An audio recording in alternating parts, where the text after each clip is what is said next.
자, 오늘 하나님께서 우리에게 주신 말씀 같이 보겠습니다. 출애굽기 19장이에요.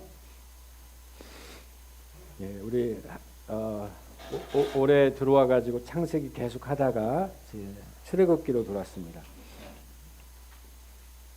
우리 지금 언약 얘기를 하고 있습니다, 여러분. 언약. 출애굽기 19장 1절로 8절 말씀. 자, 제가 봉독해 올리겠습니다. 자막을 이용하시거나 가능하면 성경책을 가지고 다니셔요. 출애굽기 19장 1절로 8절에 있는 하나님의 말씀을 들으십시오. 이스라엘 자손이 이집트 땅에서 나온 뒤 셋째 달 초 하룻날 바로 그날 그들은 시내 광야에 이르렀다. 그들은 르비딤을 떠나서 시내 광야에다 장막을 쳤다. 이스라엘이 그곳 산 아래에 장막을 친 다음에 모세가 산으로 올라가 하나님께로 가니 주님께서 산에서 그를 불러서 말씀하셨다. 너는 야곱 가문에게 이렇게 말하여라. 이스라엘 자손에게 이렇게 일러주어라. 너희는 내가 이집트 사람에게 한 일을 보았고 또 어미 독수리가 그 날개로 새끼를 업어 나르듯이 내가 너희를 인도하여 나에게로 데려온 것도 보았다. 이제 너희가 정말로 나의 말을 듣고 내가 세워준 언약을 지키면 너희는 모든 민족 가운데서 나의 보물이 될 것이다. 온 세상이 다 나의 것이다. 그러므로 너희는 내가 선택한 백성이 되고 너희의 나라는 나를 섬기는 제사장 나라가 되고 너희는 거룩한 민족이 될 것이다. 너는 이 말을 이스라엘 자손에게 일러주어라. 모세가 돌아와서 백성들의 장로들을 불러 모으고 주님께서 자기에게 하신 이 모든 말씀을 그들에게 선포하였다. 모든 백성이 다 함께 주님께서 말씀하신 모든 것을 우리가 실천하겠습니다 하고 응답하였다. 모세는 백성이 한 말을 주님께 그대로 말씀드렸다. 아멘. 자, 오늘 이 말씀을 통해서 우리에게 은혜를 주실 것을 믿습니다. 자, 제가 그림을 하나 보여드릴게요. 자, 그림 하나 보시면 이게 뭔지 좀 맞춰보셔요.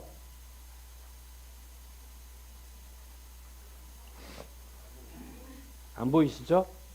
뭔지 전혀 모르시겠죠? 그럼 조금만 키워보겠습니다. 나무군요. 그러면 무슨 나무일까요? 나무는 나무인데 무슨 나무인지 모르시겠군요. 그럼 조금 키워보겠습니다. 사과나무. 사과나무 확실한가요? 몰라. 나왔어요. 그래서 그러면 이게 사과인지 안 한지 좀 더 키워보겠습니다. 근데도 자신이 없으신가요? 네, 그러면 더 키워보겠습니다. 사과나무군요. 제가 찍은 건 아니고요. 제가 그 안양의 어떤 데를 지나가는데 그 마당에 이 사과를 조그만 사과나무인데 이렇게 주렁주렁 열린 거예요. 그 아저씨가 너무너무 과일을 탐스럽게 이렇게 잘 키웠더라고요. 그게 생각나가지고 제가 비슷한 사진을 찾아서 이렇게 좀 보여드립니다. 이 말씀을 드린 이유는 지금 사실 이게 똑같은 사진이에요. 똑같은 사진인데 크기가 작았을 뿐입니다. 아까요. 근데 커지니까 이게 사과나무구나. 나무는 나무인데 사과나무구나. 그리고 참 잘 익었구나. 탐스럽구나. 자, 맛은 어떨까요? 맛이 있을 것 같죠. 잘 몰라요. 그렇죠? 이거 직접 먹어보면 돼요. 자, 이거 무슨 얘기 하냐면 언약 얘기를 지금 하고 있는 것입니다. 언약이요. 지금 우리는 현재 이 나무를 보고 있어요. 언약의 이 나무를 보고 있습니다. 그랬더니 이거는 나무고 사과고 빨갛게 익었구나 이렇게 알 수 있는 거예요. 그런데 이 시점에서 과거로 돌아가 보면 자꾸 희미하고 저게 나무인지 아닌지도 조차 모르는 때가 있었어요. 그게 바로 에덴 동산에서의 언약입니다. 그게 창세기 3장 15절이었어요. 그래서 그를 너무 희미하고 너무 작고 이게 도대체 뭐지? 라고 그래서 그걸 원시복음이랬습니다. 그리고 좀 지나 보니까 노아가 또 언약을 받았네요. 그 언약 그런데 무지개로 이렇게 언약을 약속하셨어요. 그래서 무지개 언약이라고 그러는데 도대체 무지개를 왜 띄우시는 거야? 그냥 물로 심판 안 하시는 게 그게 전부야? 이렇게 생각했어요.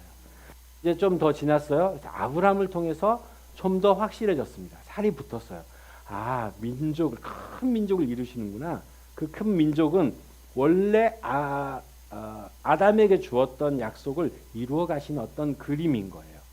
근데 이것도 분명치 않아서 오늘은 좀 더 구체적으로 더 살을 붙여서 큰 그림을 여러분에게 보여드리려고 합니다. 그게 바로 이제 오늘 모세 언약이에요. 모세 언약. 그런데 모세는 이제 출애굽기의 주인공 아닙니까? 출애굽기 전체 이야기 중에 여러분 딱 떠오르신 거죠. 성경 아신 분들은 출애굽기 그러면 뭐가 가장 큰 사건으로 떠오르세요? 뭐든지 괜찮아요. 홍해, 그렇죠. 홍해 또 출애굽 막 10가지 재앙 그렇죠. 이런 사건이 떠오릅니다. 그래서 출애굽기 그러면 사실 저는 홍해 바다가 갈라진 사건이 굉장히 강렬하게 저 인상에 남아 있어요. 더군다나 저는 애니메이션을 봐가지고 이집트 왕자에 나오는 그 디즈니 만화인지 모르겠습니다. 모세가 홍해 바다를 가는 사건이 정말 너무너무 그 스펙타클하게 그려져 있는 그림이 너무 강하게 남아가지고 출애굽 그러면 홍해 바다에 확 떠오릅니다. 그런데요, 언약이라는 약속이라는 관점에서 보면 굉장히 중요한 거의 그 절정이라고 할 수 있는 사건이 하나 있어요. 다 언약과 관련돼 있지만 실제 언약과 관련해서 가장 큰 사건이요, 시내산에서의 만남입니다. 그래서 모세 언약을 일명 시내산 언약 이렇게 부르기도 해요. 왜냐하면 시내산이 가지는 그 언약 차원에서는 엄청나게 시내산이 중요하기 때문에 그렇습니다. 그래서 오늘 우리가 여기 보니까 우리가 지금 읽었듯이 그런 출애굽 사건을 통해서 하나님이 누구신지를 너희가 보았잖니? 보았잖아 이런 얘기 하잖아요. 그래서 우리가 좀 봅시다. 보자고요. 그래서 우리 첫 번째로 생각해 볼 게 뭐냐면 이 출애굽 과정을 통해서 우리가 하나님을 보자는 겁니다. 자, 누굴 봐요? 그런데 하나님이 다양한 모습을 가지고 계시잖아요. 그래서 오늘은 출애굽을 통해서 하나님을 보는데 어떤 하나님을 보냐면 언약의 신실하신 하나님이십니다. 하나님은 신실하십니다. 그럼 항상 그 전제가 지난번 노영수 목사님 너무 잘 맞추셨듯이 언약이에요. 언약이 전제가 돼 있어요. 약속이 전제가 돼 있어요. 그래서 하나님은 그 약속에 너무 신실하신 거예요. 자, 이 신실하시다는 말은 생명의 삶에서 배웠어요. 약속을 잘 지킨다는 뜻을 갖고 있단 말이에요. 그래서 언약의 신실한 하나님을 좀 먼저 보자는 겁니다. 자, 이 언약이 신실하신 하나님을 좀 먼저 생각하려면 출애굽의 그 전 단계에 있는 나무를 좀 봐야 됩니다. 누구냐면 바로 아브라함이에요. 자, 아브라함을 하나님께서 갈대 우르라는 곳에서 뽑아내셨어요. 그리고 약속을 하십니다. 그게 창세기 12장 3절에 있는 약속을 하시는 거예요. 자, 한번 같이 읽어보겠습니다. 이 약속을 하시면서 아브라함을 불러내셨어요. 시작. 땅에 사는 모든 민족이 너로 말미암아 복을 받을 것이다. 근데 아브라함이 이 약속을 받을 때는 아브라함조차도 이게 무슨 말인지 몰랐어요. 자식이 없었거든. 자식이 없는데 너에게 정말 행복한 가족 만들어 줄 거야. 이렇게 얘기하신 게 아니고 큰 민족을 이제 만들어 주시겠다고 약속하시거든요. 그러니까 처음에 이 약속을 받아가지고 아니 나 때문에 내 자식도 없는데 무슨 민족이 복을 받아. 그리고 이제 믿음이 안 생긴 상황이었는데 하나님이 다시 그를 불러 세웁니다. 이번엔 어디에 불러 세우냐면 밤에 별이 그냥 휘황찬란하게 비치는 그 밑에 세우시고 이렇게 말씀하시는 거예요. 자, 창세기 15장 7절에 하나님이 나는 주다. 너에게 이 땅을 주어서 너의 소유가 되게 하려고 너를 바빌로니아 우르 땅에서 이끌어내었다. 이런 말씀을 하세요. 그리고 바로 그 앞절 5절에는 이 말씀 하시는 겁니다. 자, 주님께서 아브라함을 데리고 바깥으로 나가서 말씀하셨습니다. 뭐라 그래요? 하늘을 쳐다보아라. 네가 셀 수 있거든 저 별들을 세어보아라. 그러니까 하나님 제가 어떻게 셉니까? 이렇게 얘기했겠죠. 그래서 하나님 말씀하시는 거예요. 주님께서 아브라함에게 말씀하셨다. 너의 자손이 저 별처럼 많아질 것이다. 이렇게 얘기하십니다. 자, 이 말씀을 지금 우리 출애굽 이야기 전에 지금 보는 이유가 있습니다. 왜냐하면 보세요. 자, 이제 저를 좀 보십시오. 아브람 한 사람을 생각해 보면 아브람이 지금 죽음의 땅, 이방의 땅, 우상을 섬기는 땅에서 하나님이 끄집어내셨잖아요. 그렇죠? 그때는 믿음의 조상이 아니었습니다. 믿음이 없었어요. 그런데 그렇게 끄집어내셔가지고 사실 믿음이 없는 그 사람을 막 이렇게 만들어 가세요. 믿음의 사람으로. 어느 수준까지 만들어 가시냐면, 야, 내가 너 자식 줬지? 다시 나 줘. 번제물을 바쳐. 그런데 아브라함은 기꺼이 아무런 불평 없이 그 다음 아침 일찍 일어나서 그 아들을 바치러 갑니다. 처음에 갈대 우르에서 자식 줘놓고 너 바쳐라 그러면 아니 신이요 뭐요 이렇게 했을 거예요. 그런데 그 끄집어내가 죽음의 땅을 끄집어낸 것뿐만 아니라 하나님의 사람으로 만들어 가시는 거예요. 자, 그런데 그 한 사람을 보면서도 우리가 지금 하나님이 어떻게 일하시는 걸 볼 수 있듯이 똑같이요 이스라엘 백성들을 그렇게 다루세요. 자, 출애굽은 지금 어디에 있는 거를 지금 출애굽, 탈출 이집트. 자, 그게 한자 말로 출애굽입니다. 자, 탈출시키죠. 어디에 있었죠? 이집트 땅, 애굽. 그죠? 죽음의 땅이에요. 거기는 하나부터 열까지 하나님을 믿는 어떤 믿음도 거기는 없는 거예요. 겨자씨 않은 믿음도 거기서 찾아볼 수 없는 땅이었단 말이에요. 그런데 그들을 빼내오셔가지고 어디로 끌고 가세요? 가나안 땅으로 끌고 가세요. 지금 아브라함을 그렇게 하시듯이. 그죠? 그런 의미에서 우리도 하나님이 그렇게 하실 거예요. 그렇게 하셨죠. 죽음에 있는 우리를, 죄와 허물로 죽어있던 우리를 끄집어내셔가지고 결국 어디로 끌고 가세요? 하나님 나라 천국으로 우리를 끌고 가실 거예요. 맞죠? 그래서 성경을 보면 그 하나님이 보여야 되는 겁니다. 사람을 보면 아이고 이 사람 정말 믿음의 사람이네. 이것도 중요한데 그 사람을 그 사람으로 만들어 가시는 그 뒤에 역사하시는 하나님이 보여야 되는 거죠. 자, 그래서 하나님은 이제 그 아브라함에게 약속하신 것을 이제 만들어 가시는 거예요. 약속을 하시는 거예요. 어떻게 하는지 보십시다. 창세기 15장 18절에서 21절 이렇게 얘기했어요. 아까 3절에서 모든 민족이 복을 받을 것이다 이렇게 얘기하셨는데 그 다음에 이렇게 얘기하십니다. 바로 그날 주님께서 이제 아브라함과 언약을 맺으십니다. 자, 언약의 특징이 뭐냐면 언약은 쌍방 약속이 아니라고 그랬어요. 예, 일방적인 약속입니다. 누가 맺으셨어요? 하나님이. 그리고 하나님이 이 약속을 지켜가실 거라는 의미에서 언약 그렇게 얘기한 겁니다. 자, 언약을 아브라함과 세우시고 이렇게 말씀하세요. 내가 이 땅을 이집트 강에서 큰 강 유프라테스에 이르기까지를 너의 자손에게 준대요. 이 땅은 겐 사람과 그니스 사람과 감몬 사람과 헷 사람, 브리스 사람, 바 사람, 아모리 사람, 가나안 사람, 기르가스 사람과 여부스 사람을 땅을 다 포함하는데 이렇게 민족을 다 일컫는 것은 이들의 땅을 다 빼앗겠다는 말도 있겠지만 이들을 다 품겠다는 말이에요.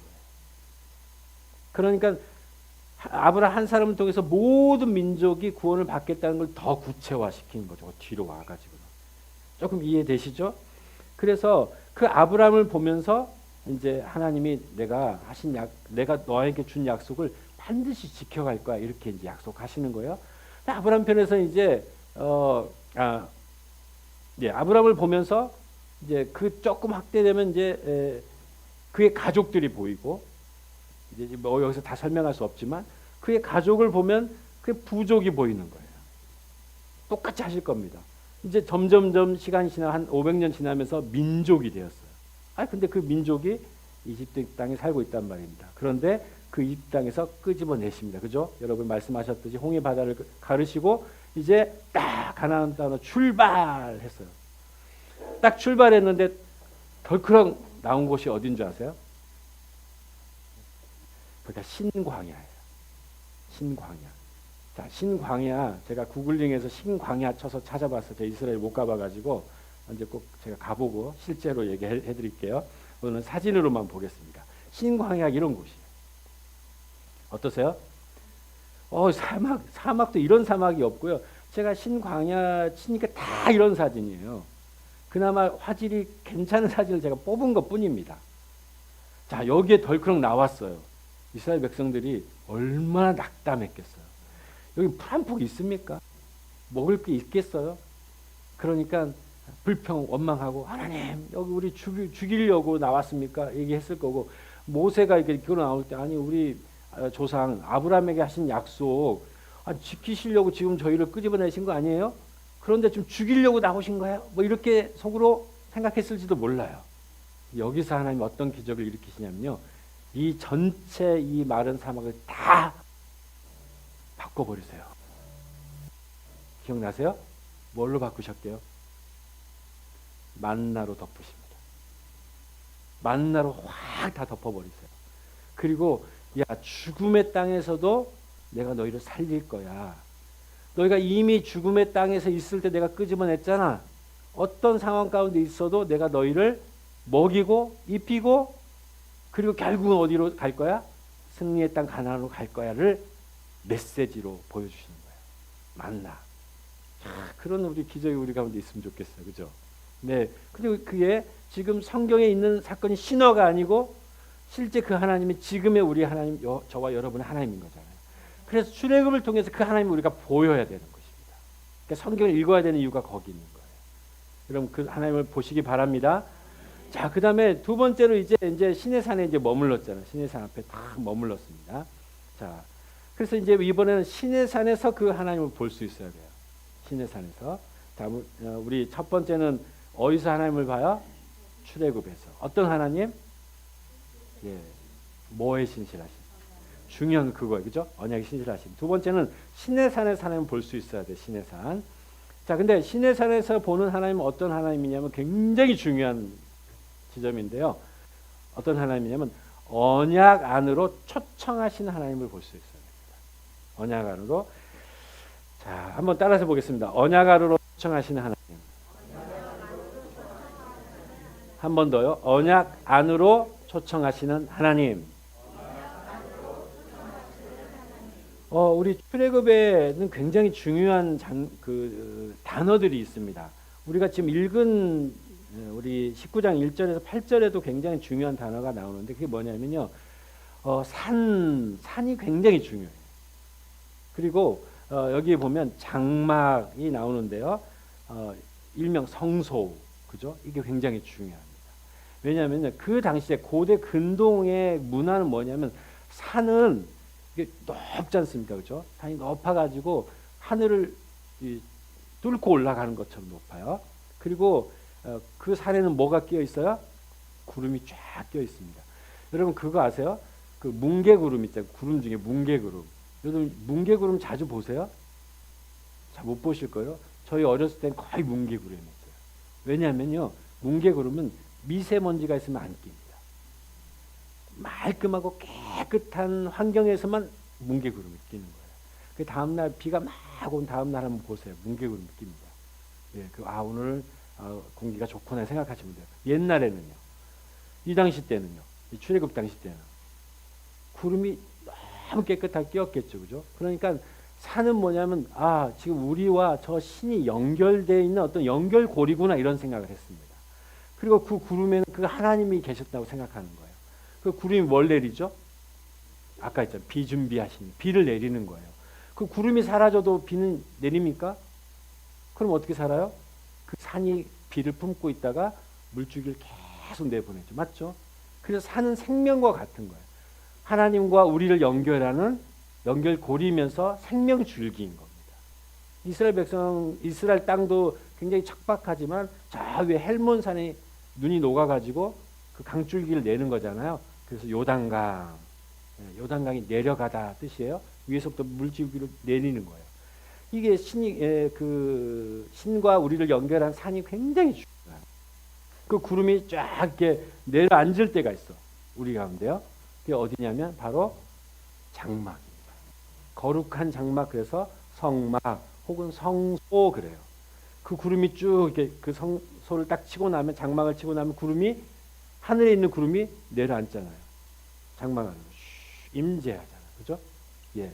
그래서 이때 구름 이런 게 산, 성막, 성소, 또 우리 가운데 그분이 함께 살겠다는 의미에서 처소 삼고 뭐 이런 말 굉장히 중요한 단어입니다. 그런데 그 지금 시내산에서 하나님이 모세를 부르시는 거예요. 부르셔서 이런 말씀을 하세요. 우리가 읽어 봤는데 5절 말씀을 하시는 거예요. 자, 한번 보십시오. 글밥이 좀 많은데 제가 한번 읽어보겠습니다. 이제 너희가 정말로 나의 말을 듣고 내가 세워준 언약을 지키면 너희는 모든 민족 가운데서 나의 보물이 될 것이다. 온 세상이 다 나의 것이다. 그러므로 너희는 내가 선택한 백성이 되고 너희의 나라는 나를 섬기는 제사장 나라가 되고 너희는 거룩한 민족이 될 것이다. 자, 보시면 이게 이렇게 뭐 하면 뭐 해주겠다 이런 구조로 되어 있습니다. 그래서 뭐라고 되어 있어요? 언약을 지키면 그러면 어떻게 하겠다는 거예요? 내가 너희가 내 선택한 백성이 되겠다 이렇게 얘기하시고요. 그 다음은요, 나를 섬기는 제사장 나라가 되고 그리고는 거룩한 민족이 될 것이다 이렇게 돼 있어요. 그래서 언약을 지키면 내가 이렇게 해주겠다 이렇게 돼 있기 때문에 마치 이렇게 따지면 이거는요 행위 언약이에요. 그렇죠? 맞죠? 행위 언약이 저기 어디에 있었습니까? 에덴 동산에 있었잖아요. 선악과를 안 따먹으면 이 행위였단 말입니다. 그럼 지금도 제가 아마 여러분 기억나십니까? 행위 언약은 파기됐어요. 못 지켰잖아요. 맞죠? 자, 행위 언약이 딱 망가지자마자 하나님이 그 즉시 만드신 언약이 이거 맞추시면 저 점심 삽니다. 자, 행위 언약이 파기되자마자 하나님이 에이 말어. 오늘 점심 맛있게 드시기 바랍니다. 제가 쏘는 거예요, 원사님. 은혜 언약, 은혜. 행위 언약이 망가지자마자 그 즉시 하나님이 하신 약속이 은혜 언약이에요. 그럼 행위 언약은 없으니까 그 다음부터 계속 은혜 언약 아닙니까? 무지개 언약도 은혜 언약이고 그 다음에 아브라함과 맺은 그 동물들 사이를 지나가는 피해 언약도 사실 은혜 언약이거든요. 왜냐하면 쌍방이 지나가야 되는데 동물들 사이를 하나님 혼자 지나간단 말이에요. 그래서 그걸 은혜 언약이라고 그러는 거예요. 하나님이 하시겠다는 겁니다. 그럼 여기는요? 시내산 언약은요? 여러분 보실 때 어떻게 해요? 이게 은혜 언약인 것 같으세요? 행위 언약인 것 같으세요? 그렇죠. 행위 언약처럼 보이죠? 근데 이 말씀은 행위 언약이 아니라 뭐라고 얘기하시냐면 그 언약을 이미 다 앞에서부터 해놓으신 거예요. 그죠? 아브라함에게 하신 약속이 언약은 이미 세워져 있어요. 이 언약은 바로 언약이 세워진 그 언약 안으로 우리를 초청하시는 약속입니다. 이스라엘 백성을 초대하는 거예요, 지금. 그래서 시내산 언약을 통해서 우리가 뭘 봐야 되냐면 언약 안으로 초청하시는 하나님을 볼 수 있어야 되는 거죠. 자, 제가 왜 그러냐면 보세요. 이 말씀을 딱 하시고 나서 그 다음에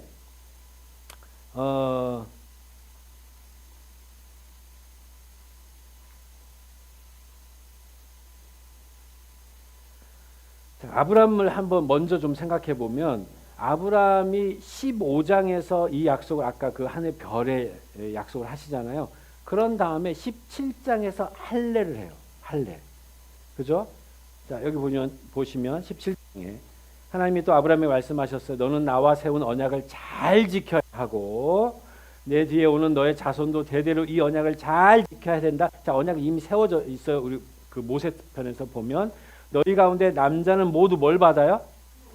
할례를 받아요. 그 할례는 이런 거예요. 약속을 내가 신실하게 지켜갈 거야. 너 내가 한 그 약속 안으로 너 좀 들어와라. 이런 초대입니다. 할례가. 그래서 하나님, 제가 그 하나님이 하실 약속을 내가 믿습니다. 그렇잖아요, 그렇죠?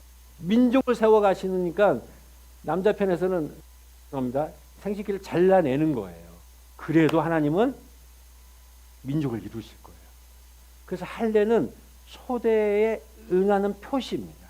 이스라엘 백성들은 그래서 할례를 받은 걸 굉장한 자부심으로 느껴요. 우리는 언약 백성이구나. 이런 것을 표시하는 행위입니다. 그래서 난지 8일 만에 이걸 행하잖아요.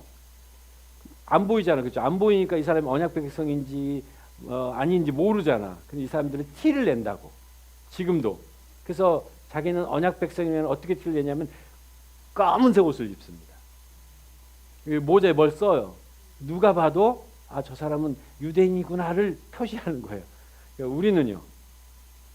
우리의 언약 백성의 표시는요. 사실 주일 예배예요. 예. 주일 예배. 아, 너 오늘 어디 가니? 나 오늘 교회 가. 그래서 제가 오늘 제가 이렇게 성경책을 놓고 이렇게 보니까 참 제가 옛날에 제가 처음 쓴 성경책 여기가 빨갰거든요. 기억나세요? 여기가 빨갰어요. 그래서 그때 그런 성경책을 선물해 주신 우리 그때 분이 이런 얘기 하시더라고요. 우리의 새카만 죄가 그 보혈로 깨끗하게 되었다. 뭐 이런 얘기를 그렇게 했었거든. 그러니까 이렇게 성경책을 이렇게 끼고서 그렇죠. 교회 가면은 이 사람은 뭐 하는 사람이에요? 아, 교회 다니는 사람이구나, 크리스찬이구나. 좀 더 고급스럽게 얘기하면 언약 백성이구나 이렇게 표시한다. 그렇죠? 11조 이런 것들이 언약 백성인 걸 표시하는 행위인 거예요. 여러분 주일 예배 소홀하게 생각하지 마십시오. 정말 중요한 하나님 앞에서 언약 안으로 초대를 내가 반응한 것입니다. 자, 할례가 그런 거예요. 그래서 할례는 내 편에서의 헌신이에요. 자, 그러면 하나님이 어떻게 해 주시겠냐고 하면은 5절에 이렇게 얘기하세요. 5절에 이제 너희가 정말로 나의 말을 듣고 내가 세워준 언약을 지키면 언약으로 초대하는 거예요. 너희는 모든 민족 가운데서 뭐가 된다? 보물이 된다는 거예요. 이게 옛날 성경에 이렇게 나와서 내 소유가 되겠다 이렇게 얘기했어요. 근데 이 내 소유가 되겠다는 그 뜻은 어떤 의미냐면 보배로운 소유예요. 아주 보배로운 소유. 네. 주민 형제.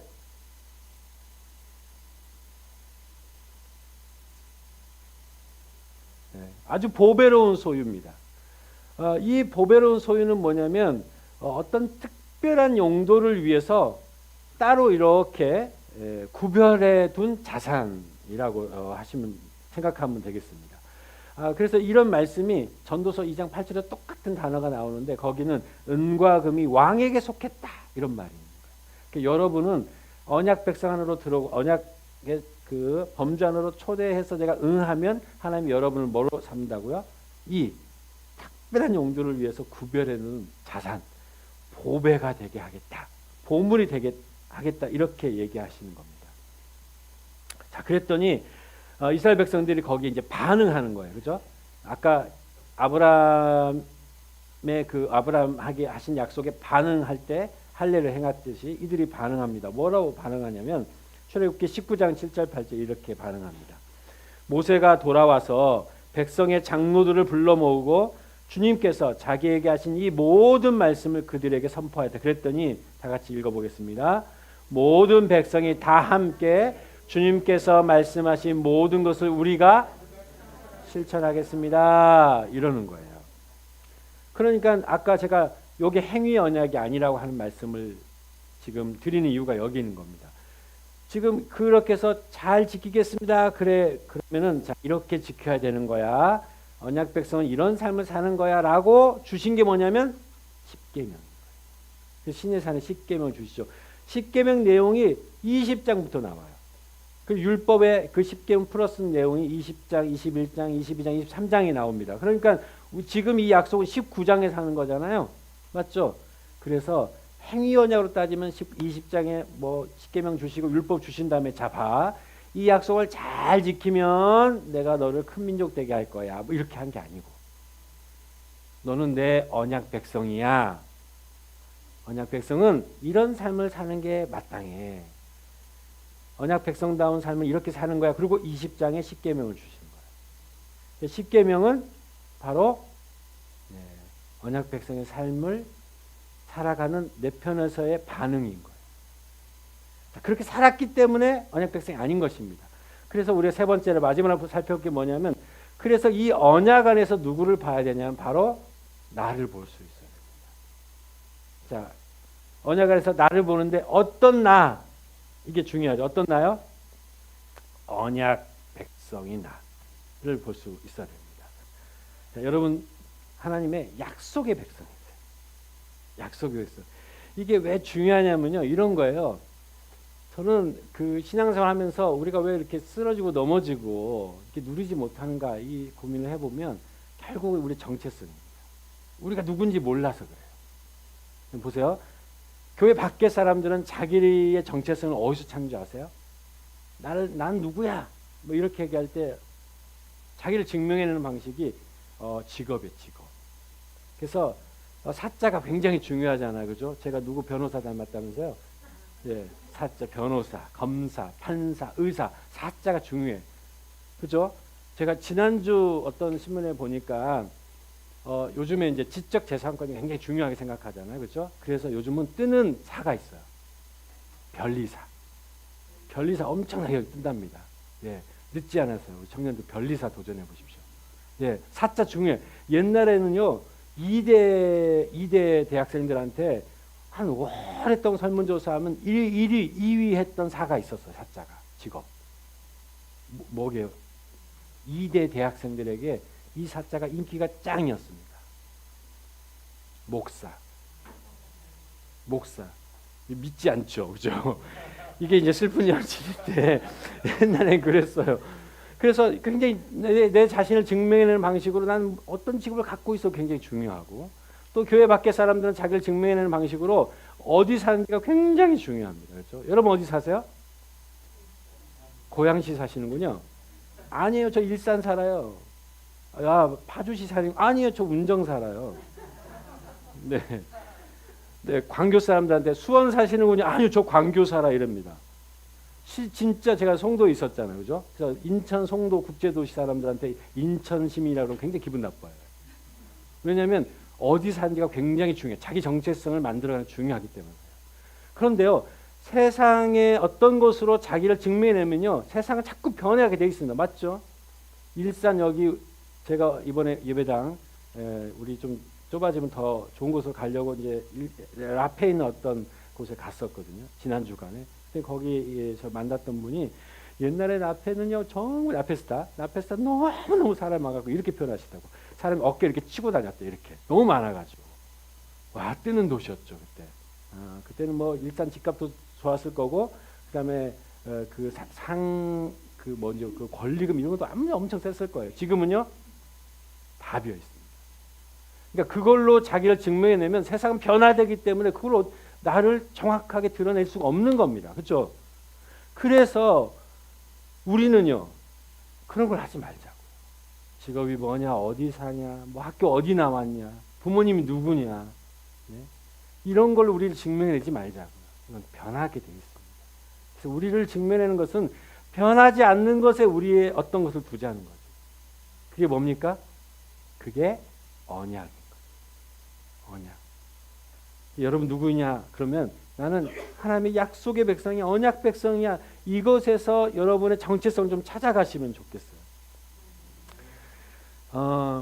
사실 우리가 드러낸 게 그거 말고 또 있겠습니까? 그죠? 그래서 여러분 누구냐? 그러면 나는 하나님의 자녀입니다. 그 영원한 것에서 우리를 찾자는 거죠. 그죠? 요한복음에 이렇게 얘기하세요. 자, 한번 읽어보겠습니다. 요한복음 14장 16절, 19절은 제가 좀 줄였어요. 여러분 이해하기 쉬운 말로 제가 줄였습니다. 읽어볼게요. 하나님께서는 다른 보혜사를 너에게 보내셔서, 예수님이 원래 보혜사세요. 여러분과 동행하시는, 함께하시는, 우리와 늘 같이 계시는 보혜사셨어요. 근데 그분이 이제 가시잖아요.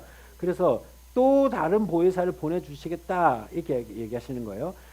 영원히 너희와 함께 계시게 하실 것이다. 하나님은 우리가 영원히 함께 계실 것이에요. 그는 진리의 영이셔요. 그가 너희와 함께 계시고 너희 안에 계실 것이기 때문이다. 나는 너희를 고아처럼 버려두지 아니하고 너희에게로 다시 돌아오겠다. 우리를 버려두지 않으시고 다시 돌아오겠다는 것입니다.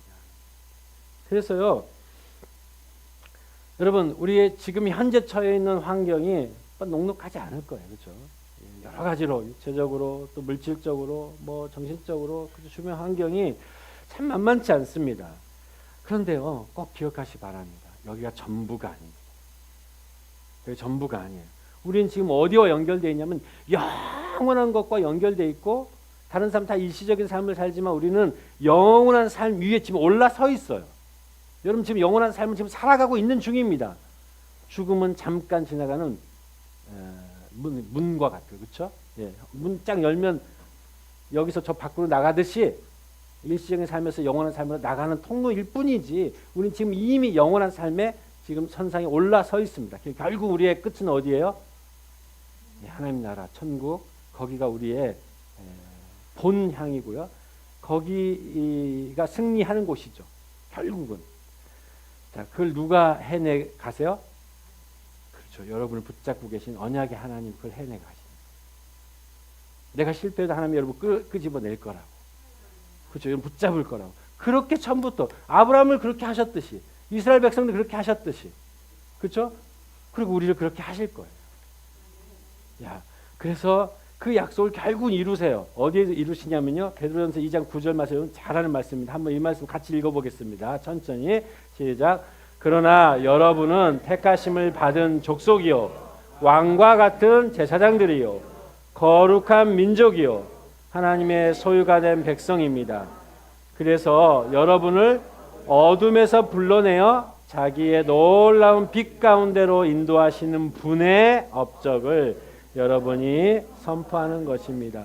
이 내용 지금 금방 우리가 읽었던 출애굽 19장의 내용이 완성된 모습으로 지금 나와 있는 거예요. 여러분은 결국은 승리하게 하실 것입니다. 그래서 여러분 불러주셨다면 생각해 보세요. 우리가 뭘 잘났기 때문에 여러분 하나님 나라 백성 삼아 주신 거 아닙니다. 여러분 괜찮은 사람이기 때문에 그래서 하나님이 자녀 삼아 주신 게 아니란 말이에요. 쓸만하기 때문에 여러분의 사명을 주신 게 아니에요. 예, 이미 우리가 연약하고 부족하고 정말 죄와 허물로 이미 죽어 있는데 불러 주셔가지고 하나님이 하시겠다 그러고 여러분 끌고 가시는 겁니다. 믿으시죠? 우리에겐 포기가 있습니까 없습니까? 예. 포기는 어디다 쓰는 거예요? 김장할 때 배추 셀 때 세는 거지 우리에게 포기는 없어요. 예, 처음 듣는 얘기세요.